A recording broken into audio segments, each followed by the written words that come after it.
అసలు రూపురేఖలను ఈ శరీరం మళ్ళా అక్షయమైన శరీరం ఎలా వస్తుంది?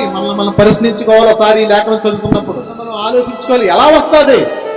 శరీరం 3 రోజులు కుళ్ళిపోతుంది కదా, మన అవయవాలన్నీ పాడైపోతుంది కదా, మట్టిలో కలిసిపోతుంది కదా. మరలా ఇక్కడ బైబిల్ భక్తకరులు, బైబిల్ పండితులు, ఆ లేఖనకారులు, భక్తులు ఎందుకు మాట్లాడుతున్నారు ఈ మాట మనం ఆలోచించాలి కదా. అందుకే పౌలు గారు ముందుగా అన్నాడు 51వ వచనంలో, ఇది మర్మము.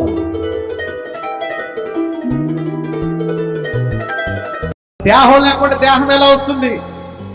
మీకు అర్థమైపోలే అంటే యేసు ప్రభు గారు దేహం మరలా చెప్తూ అన్నారు, ఎలా వచ్చేసింది?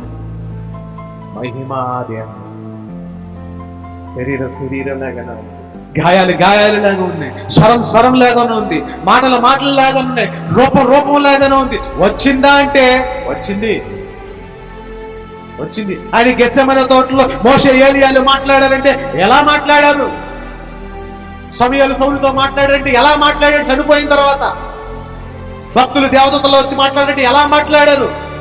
ఆత్మవశులై మాట్లాడారు, ఓ రూపాన్ని ధరించుకుని మాట్లాడారు. ఆ రూపం నీకు నాకు ఉంది, అదే అమధ్యమైనది, అక్షేతమైనది. ఆ రూపం నీకు నాకు ఇవ్వడానికి దేవుడు సంసిద్ధంగా ఉన్నాడు.